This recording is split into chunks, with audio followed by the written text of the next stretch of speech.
faith is truly something that's personal. We talked about that a little bit on Sunday. It's something that's personal. Doug, can you get that back behind me, please, with the marker? It's something that, it's a journey. That's why AA says it's attraction rather than promotion.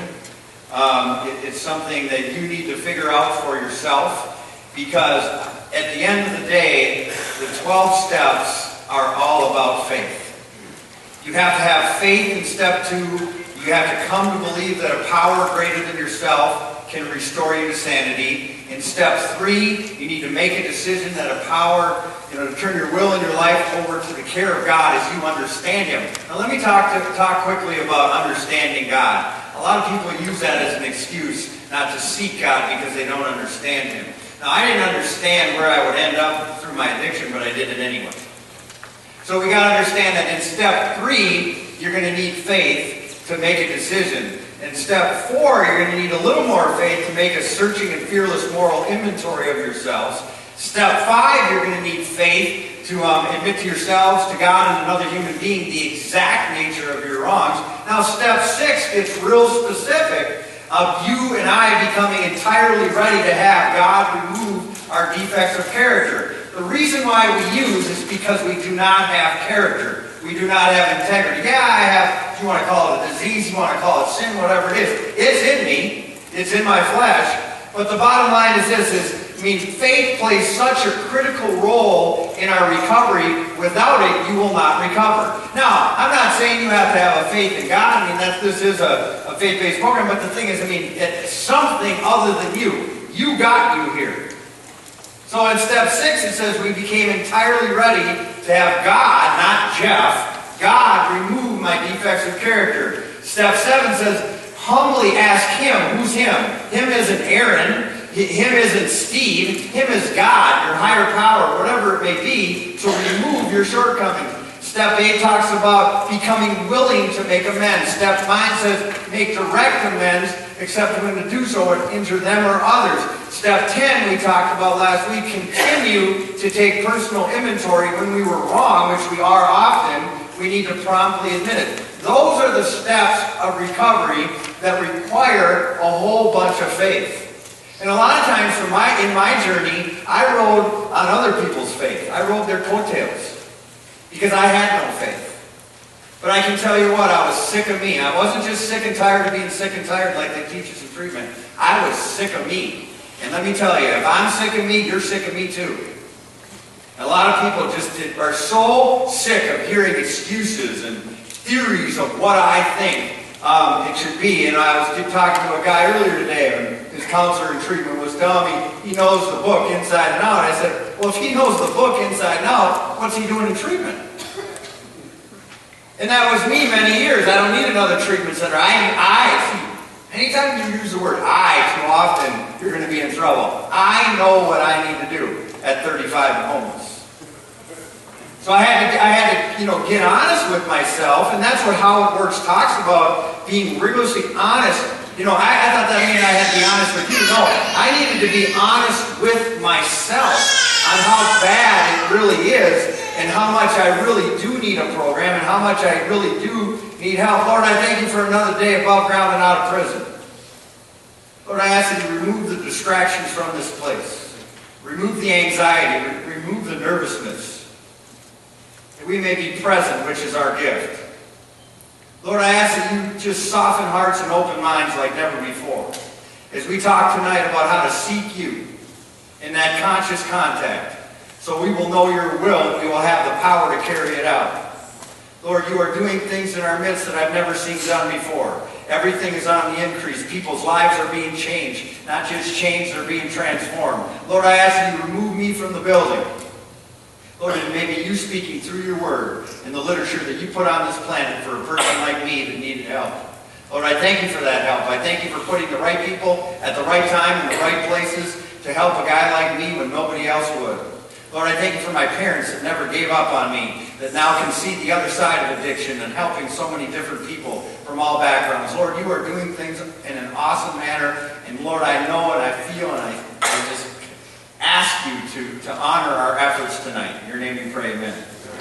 So on your sheets, there's two scriptures that I put on here that are not on your sheet. The first one's in Revelation 2:19. And now this really spoke to me on my 20 plus years of addiction and the 11 treatments that I went through. It says, are you constantly improving in your program? It says, I know the things you do. Isn't it something when we're in it, we can't see it?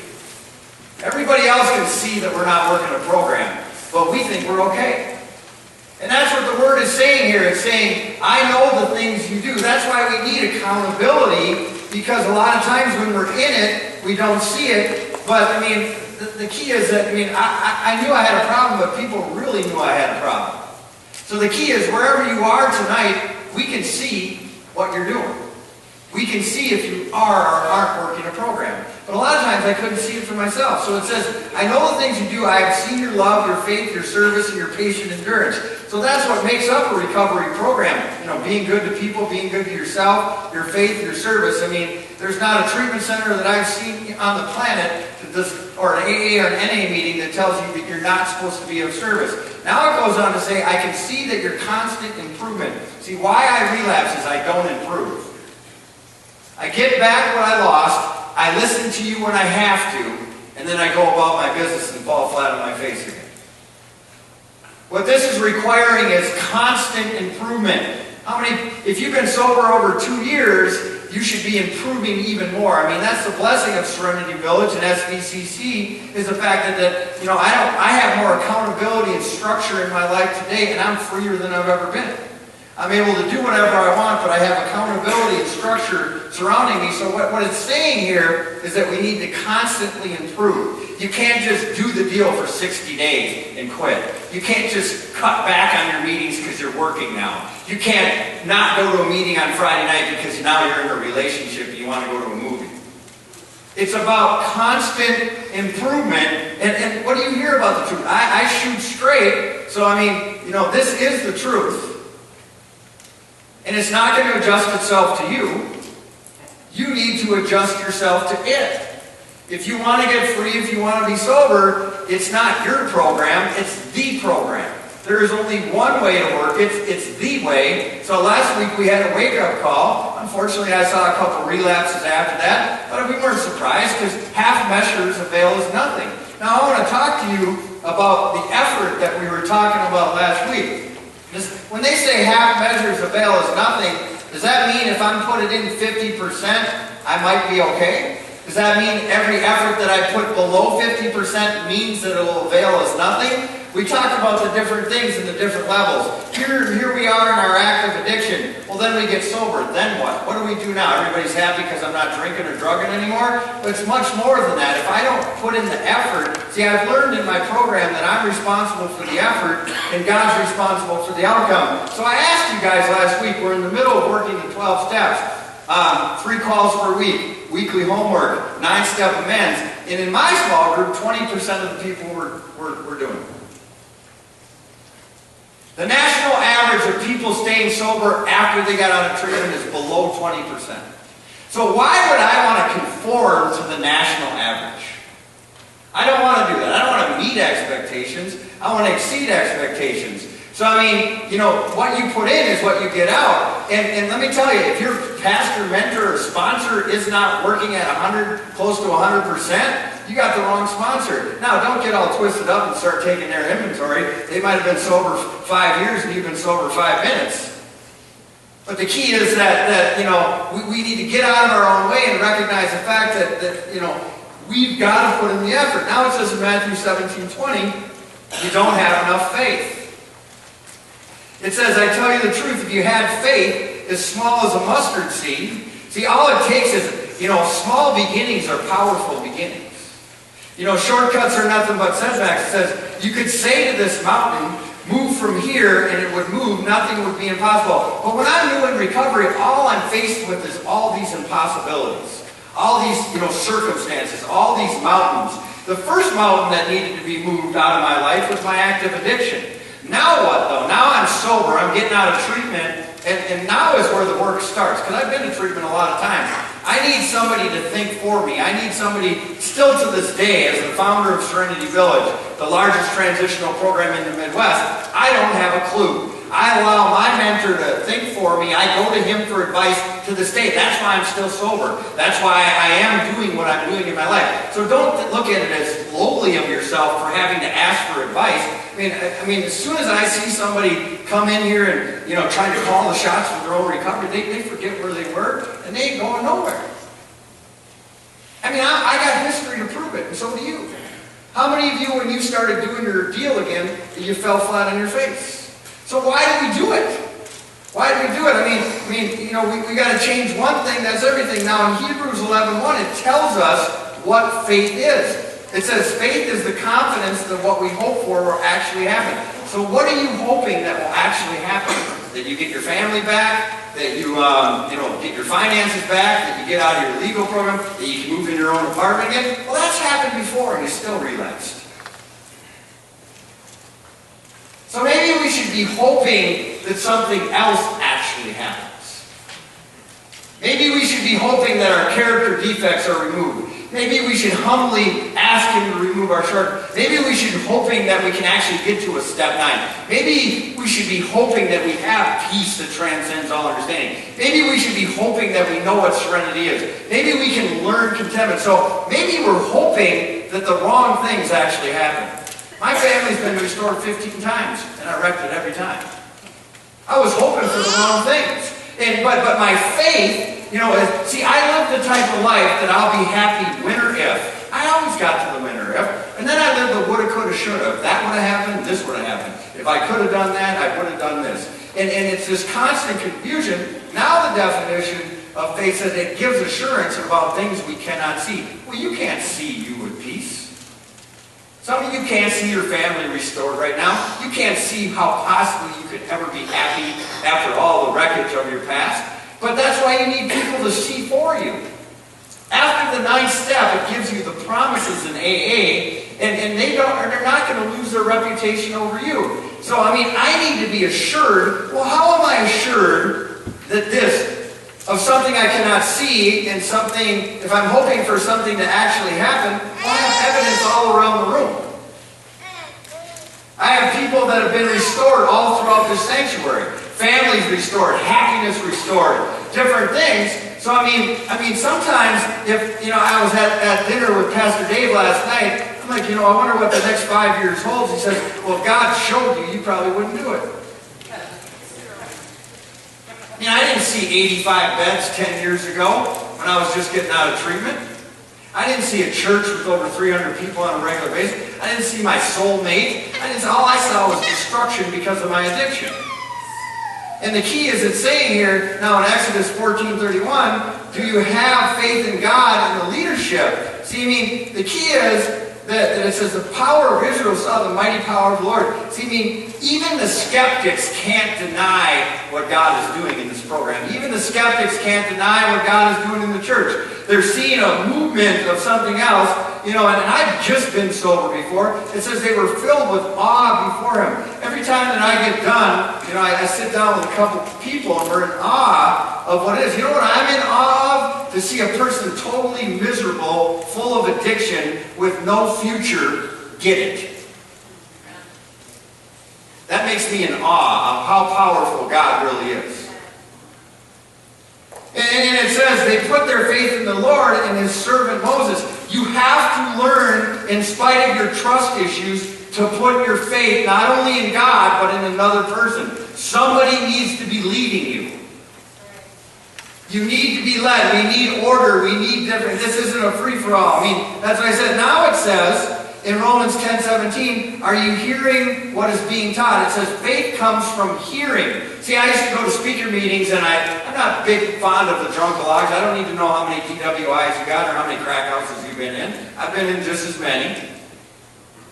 But it says faith is hearing. So I got to train with God's help to eat the meat and leave the bones. There's people under the sound of my voice that already have disagreed with something I said 10 minutes ago, and they haven't heard a word I said since.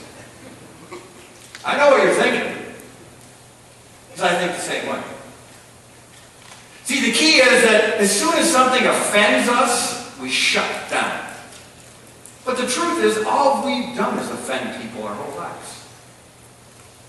And the key here is it says that faith comes from hearing, and hearing the good news about Christ. Now let me check this out. The good news is your past doesn't have to dictate your future. The good news is that God has a plan for you. The good news, but why do we listen to the addict or the devil? And we'll listen to that, but we won't listen to anything about what God has to say about us. You hear me say this often: don't listen to the devil just like you don't listen to God. But we listen and we buy those things. But I mean, faith comes by hearing. I mean, how would you know how to get sober unless somebody taught you how? This stuff is an instinct. It's like if I knew how, I probably wouldn't have been in the places that I was in. And what it's saying now in Daniel 6:4, and I got real honest with the women about this on Sunday night. It says, "Are you searching for what's wrong or embracing what's right?" See, in 10 years of doing this, people are always trying to poke holes in me. And there was time in my recovery that I loaded the gun for them. But I do my best now not to give you anything that I try to walk with integrity. But why do if you're honest with yourself, when some conflict comes in your mind about Serenity Village, about me, about the leadership, is that God talking to you? So why do you listen to it? Why would we be here 10 years later? But we're so easy, and it goes on to say, searching for some fault. How he was handling things, they couldn't find anything to criticize and condemn. He was faithful, always responsible, and completely trust. The reason why we're here 10 years later is the fact that we don't really have a clue what we're doing, but our hearts are pure and we want to help you.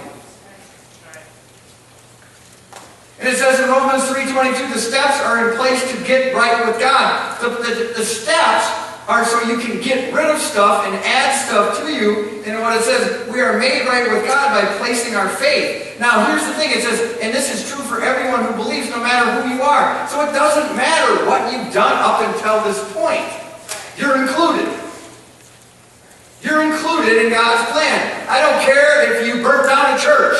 You're included. It doesn't matter who you are, what you've done, if you're ready to change everything, if you're ready to get out of your own way, if you're ready to do a step 3 and proceed it by a step 4 and 5 and 6 and 7, your faith is increasing.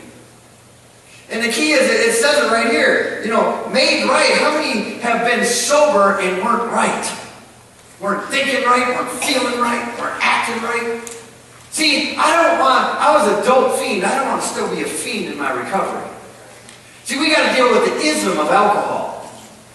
That's steps 2 through 12. And that's the behavior. So the steps are designed to make me right with God, with myself. Steps 8 and 9 are to make me right with people.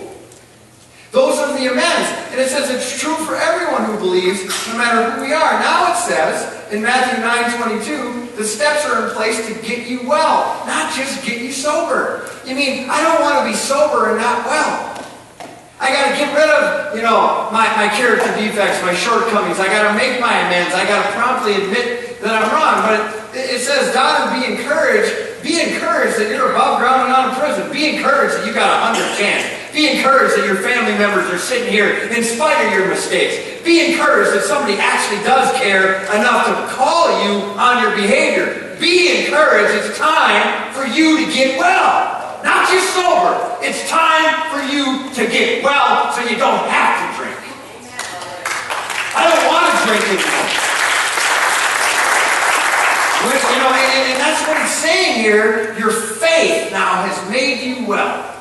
You're healed at that moment. Those are the steps. Romans 12:3. Has your faith increased by working the steps? Well, if you are working the steps, you're going to need more faith than you had in step 2 to work step 3. You're going to need more faith than you had in 3 to work, 4, 5, and 6. The increase, how much faith did you need to go make your amends last week? That took a lot of faith.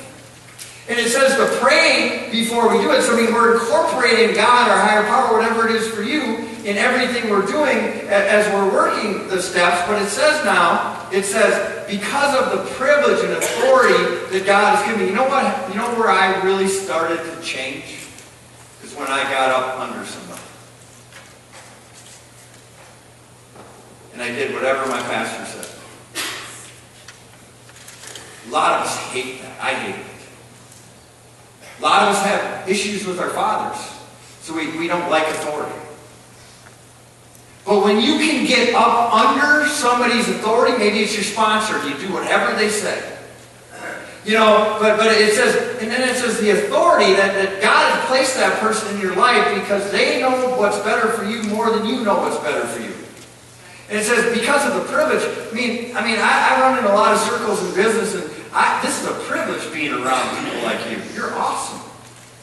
It's a privilege to see a family restored. It's a privilege to see somebody get peace. I don't want to be a pretender. I want to be a contender. And I don't want to pretend anymore, but it says, I give each one of you this warning, don't think of yourself better than you really are. Some of you tonight think you're in a place that you're not. I'm just going to call it like it is. You think you're okay, but you're this close to relapse.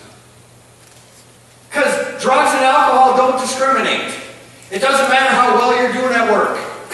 It doesn't matter that they let you back in the family. If you're not working a program, in 10 years with thousands of people, including my own self, I've never seen one exception. And last week, we threw down a warning. And the key is that we think we're better because all this stuff has come back in our lives, but we're not well. We're still thinking and feeling, maybe not externally acting the same, but we're like in a mental, chaotic thunderstorm, hurricane in our minds. How do we shut down the hurricane? We get drunk. When do we get drunk? Once everything falls back in place. Because we're not well. And that's what it says. Be honest in your evaluation of yourself. Measure yourselves by the faith that God has given you. So how has God given you more faith? Well, you've got to have faith in Him for Him to give you more faith, to have faith in Him. Now it's saying in Romans 1:12, is your progress encouraging or discouraging?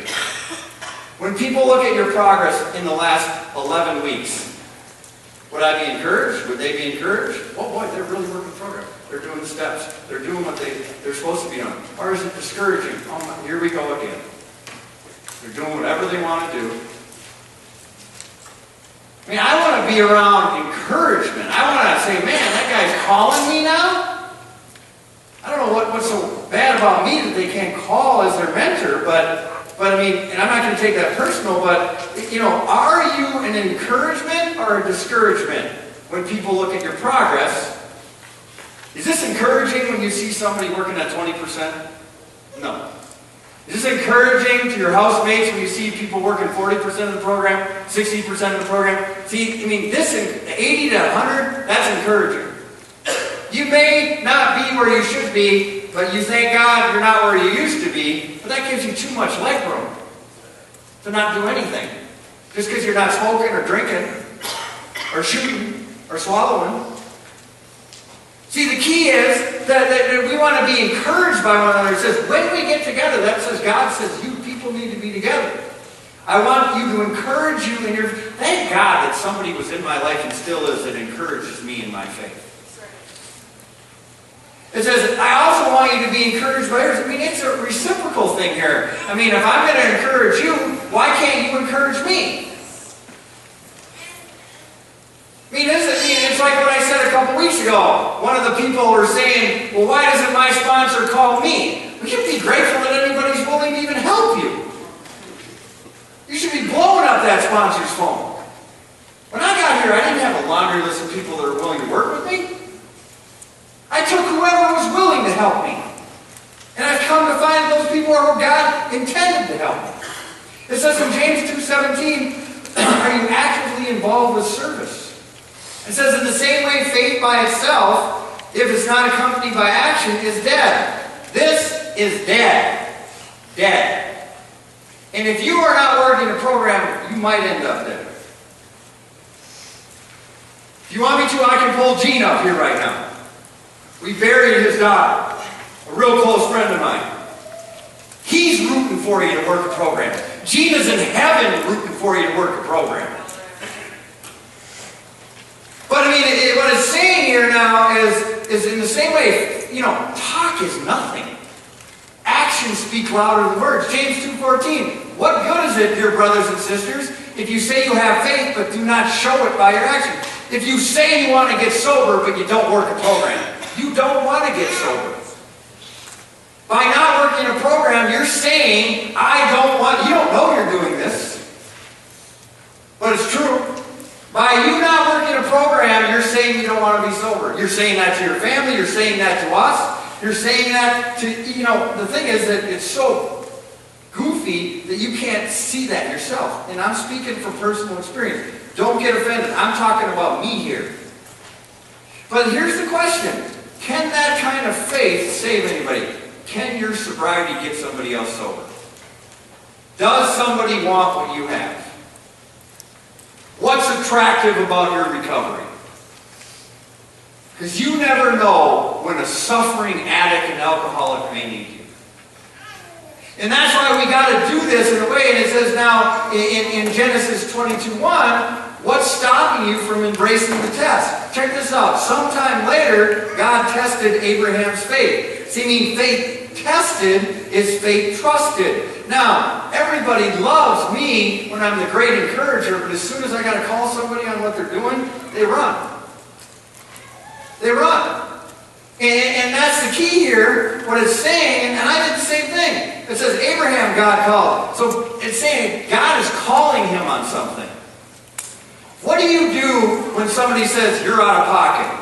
What do you do when somebody says do you get full of self-pity? Well, and go back to your childhood stuff and say, well, nobody ever appreciated what... I'm not about appreciating or not appreciating what you're doing. I'm just trying to save your life. And I care, or we care enough to talk about that. But it says, yes, he replied, here I am. See, when people, want to correct you or discipline you or hold you accountable, they do that because they love you. But what we typically do, we either disappear or quit. And like I said too, if you can make it through that time, you're going to do it. Now it says in James 1:3, do you have the stamina to finish strong? We're now going into the 11th step, where we should have more faith than ever, or at least more than we did 10 weeks ago. We should, honestly, where I'm at now is if we can't get sober by working the steps, it's very discouraging, but you probably aren't working the steps if you're relapsing. And what it's saying here is, it says, for you know when your faith is tested, it's not if your faith is tested, your endurance has a chance to grow. That means that you can't coddle something that needs to be confronted. You need to be checked. I need to be checked. I need to be corrected. But when I'm checked or corrected, do I hide? Do I shut down? Do I disappear? Or do I step up like a man? Do I say, you know what? I needed to hear that. It's not what I wanted to hear, but I needed to hear it. You want to be around people not to tell you what you want to hear. You've been around those people too long. We need to be around people that tell you what you need to hear.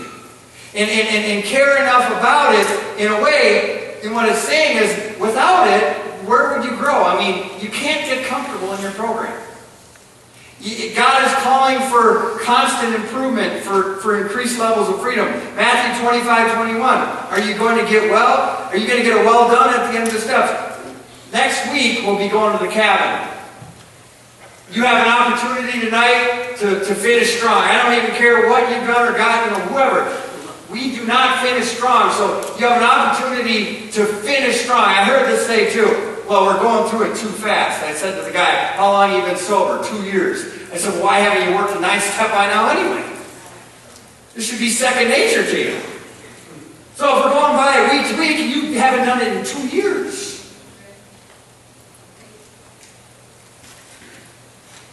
So if my feet aren't to the fire, I ain't going to do it.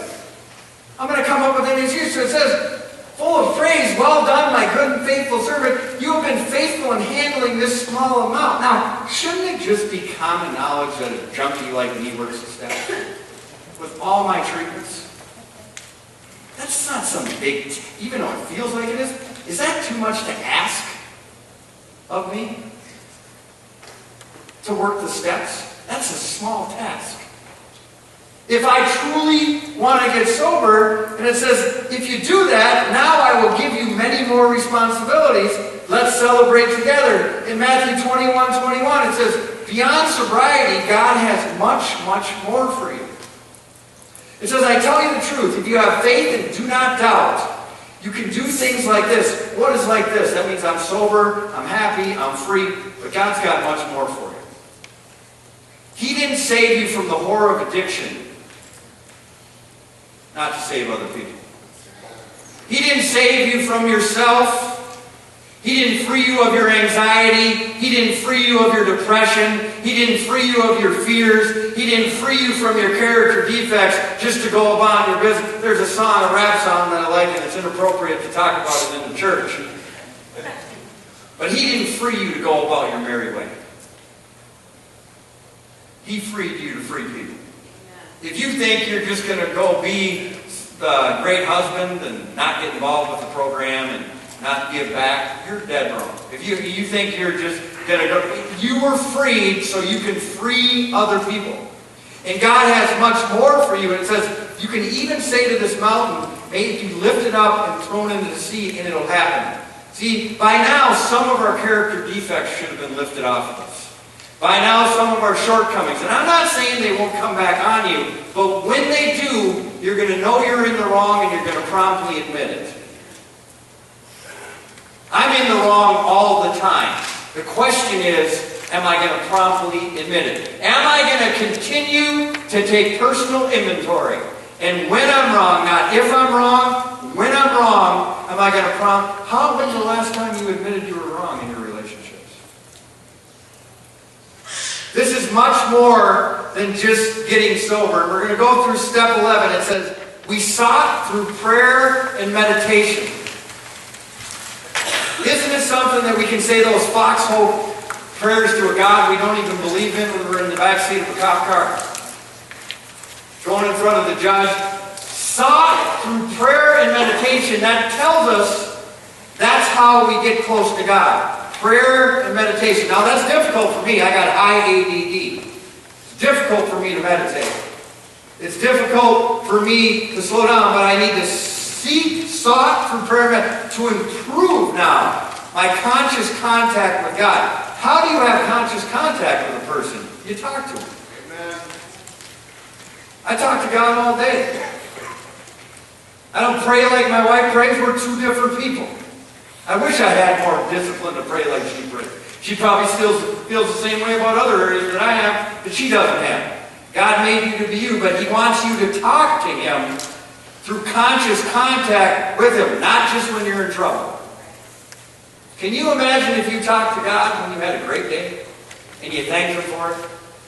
You're going to read in this literature what it tells us to do. As we understood Him, it says, well, a lot of us use the excuse that we don't understand God, so I'm not going to see Him. But I can guarantee you one thing. If you had your back against the wall like I have, you prayed to Him. You have. Even though you didn't believe in Him or understand Him. Because you don't know how much you need God until God is all you got. And I had to, having understanding and understood Him means I got to get around people that do understand Him. Praying, check this out now. This puts us in check here. What are you praying for? Praying for this, that, give me a car, give me my license, give me my kids. Praying only, it says. Not for these other things. It says, praying only for the knowledge of His will for us and the power to carry it out. That's what we're supposed to be praying for. And how do we know what the difference is? It's going to tell you here. It says, step 11 says that we already have a conscious contact with God or understanding. Do you? If you don't, you haven't worked the steps. It says, we should already have a conscious contact with God or understanding, and the task before us now is to improve that contact. But usually we don't, because by now, things are beginning to happen for us. So we don't improve on that conscious contact. We start to get behind the bus and drive it, and what it's saying here, it says, we began to develop a conscious awareness of the higher power in step 2. learn to trust that power for guidance in step 3. We relied on that power many times for many other reasons in the process of working through the steps. Each time we called upon the higher power for help, we improved our relationship with the higher power. That's all God wants, is for you to talk to Him. And once you get to know Him and understand Him, that'll change other areas of your life. Can you imagine my relationship with my wife if I never talked to her? Would there be love? Would there be respect? No, there'd be nothing. How does God feel when I just talk to Him when I'm in trouble? Do I ever even thank Him for getting me out of the trouble? Or am I just grateful to be out of the trouble? It says here, sometimes I speak as candidly as I do because I believe I'm sticking up for God. He has feelings. We know that by reading the Bible. It says, each time we call upon our higher power for help, we improved our relationship with our higher power. Step 11 recognized that reaching out to God of our understanding, referred to mostly as prayer, is one of the most effective means for building a relationship with God. The other means put forth for this step is meditation. In this step, we will need to explore our own concepts of prayer and meditation and make sure that we reflect on our spiritual path. Now I'm going to jump around. These clues about the nature of our higher power are perhaps primary factor in determining our spiritual path. Many of us have found that our spiritual path of our childhood doesn't mesh with the truth we are finding within the steps. A lot of people, when they come to our church, they hate church. They hate God. Why? Not because of God. Because of the people that let them down that brought them to church. Now I'm going to take it a step further. Why would you be so critical of those people when you've done the same thing yourself?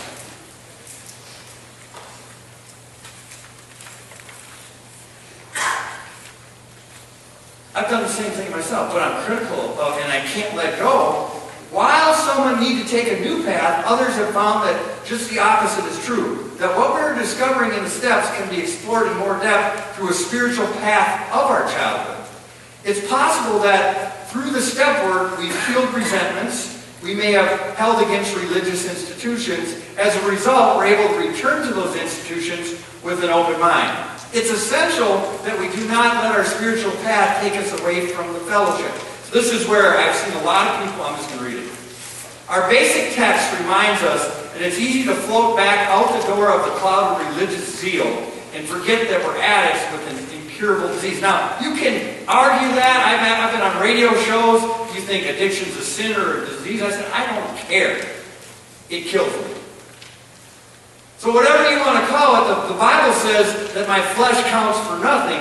We need to be always remember that we need, in order to deal with our addiction, anything else we add to our lives can enhance our quality, but nothing can take the place of our recovery. As long as we continue practicing the basics of recovery, such as going to meetings regularly, staying in contact with our sponsor, and working with newcomers, we shouldn't have to worry about drifting away. But I see a lot of people get their families restored, get back to life as usual, and forget about recovery. And they even may be going to church. Let me tell you, and I said this to Dewey, and I say this because I respect Dewey and I love Dewey. You can go sneak into a church or a meeting where nobody knows any of your manipulation. You can tell them you're great and they'll all believe you. You need to be around people that know you. That know when you're not great. That know when you're pulling a fast one. That know when you tell them with a big fake smile on your face you're fine and you're about ready to go get high. Those are the people that I want to be around. Those are the people, it says, members often describe prayer as talking to God and meditation as listening to God. This description has been part of the collective wisdom of NA for a long time because it captures distinct meanings of prayer and meditation so well. We are building a relationship with our higher power. We need to have the dialogue with that power, not merely monologue aimed in its direction. How often should we pray? Many of us set aside a specific time in our day. The beginning is fairly common to pray. These prayers usually involve our higher power for another day clean. We explore more fully later in this chapter knowledge of God's will for us. When we communicate with our higher power at the end of our day, it usually is to express gratitude. Many of us try to incorporate prayer throughout the day. It is a very good practice to pray regularly. It helps us form a habit of communicating with our higher power that may save our recovery someday. It is much from beginnings that we go on to build a pattern of regular meditation. This has been very difficult for me. All these years, it's still difficult for me, but I haven't stopped trying. There are many different ways we can go about meditating, but its usually goal is to quiet our mind so that we can gain an understanding of knowledge of our higher power. We try to minimize distractions so that we can concentrate on knowledge arising from our own spiritual connection. We try to be open in receiving this knowledge. It's essential that we understand that such knowledge is not necessary or even usually immediate. It builds in us gradually. See, we want everything right away. It ain't going to happen. It's going to take time. It took 20 years to get me as screwed up as I am. It's going to take years for me to unlearn a lot of thinking. So we need to be patient. And what it's saying here now, it's saying conscious contact, right? It says, to many of us, conscious contact sounds like something very mysterious, implying some kind of cosmic union with God. But it's really very simple. It just means that we have a conscious awareness of our link to our higher power. We notice the presence of that power. We see it in some ways it works in our life. There are so many ways our members have experienced the presence of a loving God. When we experience something in nature, such as a forest or an ocean, through an unconditional love of our sponsor, see, to me that's God. When God's working through a person that would put up with me, that's God. And this is what it's giving us examples of how you can see God working in your life. You know, it says, unconditional love of our sponsor or other NA members, through the feeling of being anchored during difficult times, through the feelings of peace and warmth, through the coincidence that later that we're having to lead some great good, through the simple fact that our recovery in NA, through our ability to listen to others. You know what really proved to me that God was real? When I could sit in a meeting to you and actually pay attention. And not be preoccupied with everything but the meeting. Because He calmed my mind and countless other means. The point is that we're looking and we're willing to acknowledge our higher power is active in our lives, God's will. The knowledge has been building in us as we prayed and meditated in the sense of God's will for us. The whole purpose of praying and meditating is to seek knowledge of a higher power's will for us, of course the power to carry it out. But the first thing is to do is to identify God's purpose for our lives. Is God's purpose only for you to be sober? So we got to zone in on that. We're going to learn more about that in step 12. It takes a large amount of open-mindedness to begin to understand God's will for us. Many of us find that it's easier to identify what is not God's will for us than what is. This is absolutely fine. In fact, this is a great starting point that can lead us to be more specific knowledge of God's will for us. First of all, it's obvious that it's not God's will for us to relapse. We can extend this simple fact to conclude that acting in ways that might lead us to relapse are not God's will for us. That means not going to meetings. We use this knowledge about ourselves and our patterns we gain from the work as we work steps 4 through 9, and we try to very best to avoid destructive patterns. We discover that we're no longer on the luxury of consciously acting out. We can't deal with the situation by thinking, oh well, I'll be manipulated this time, and I'll write about it later, work with my sponsor to make amends. If we do such a thing, we're not only on a very dangerous ground, we're making a conscious and deliberate decision to go against God's will. This will be many, many times when we act on defects unconsciously. It's our consciousness and willingness to be deliberately destructive in a situation is a real cause. See, when you purposely act like a jerk, when you purposely tell somebody to go, you know what, themselves, when you purposely disrespect somebody. In the third step, we explored the fine line that divides humble and honest pursuit of our goals and a more subtle manipulation of forced results, trying to get your family back too quickly. I see right now that people are slowing down in their recovery before they leave here. They're heading for a disaster. Why is it that we can't finish strong?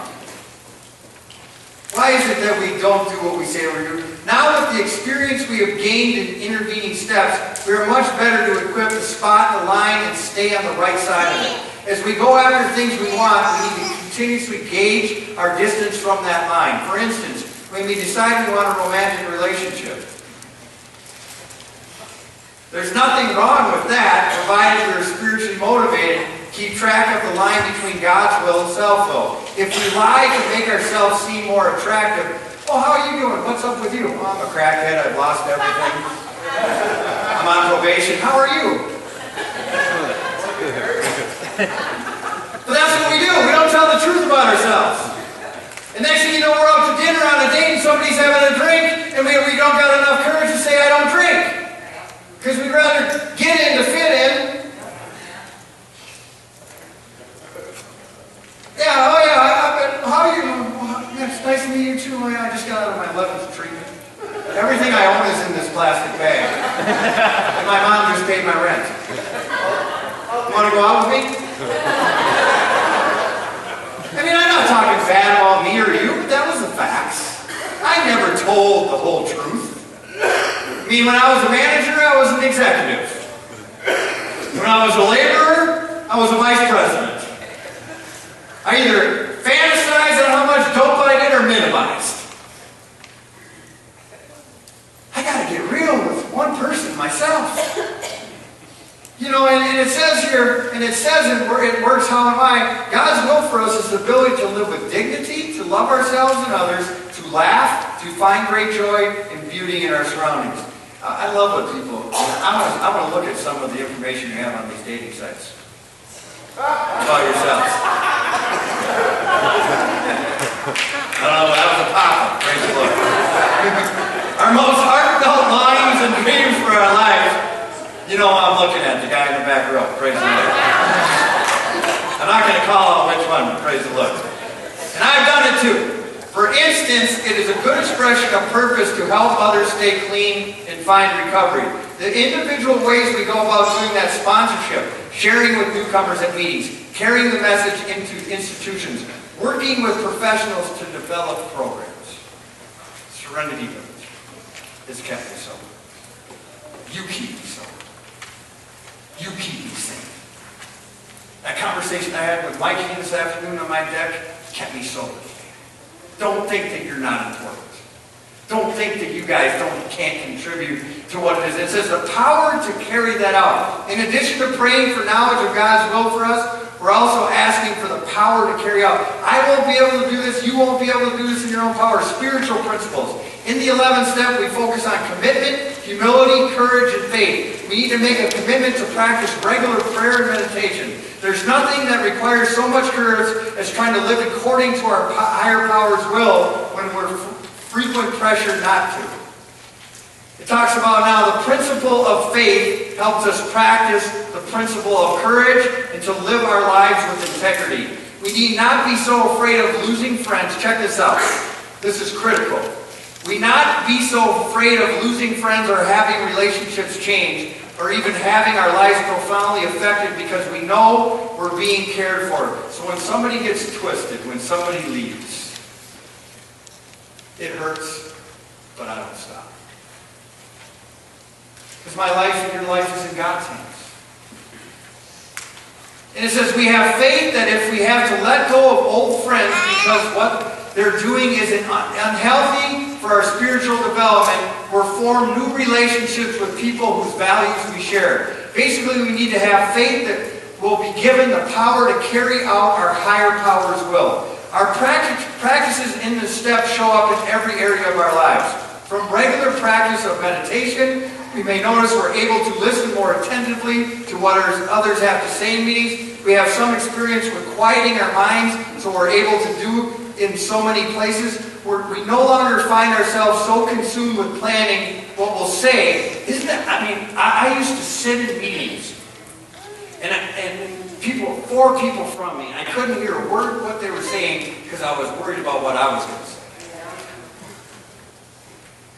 What's that?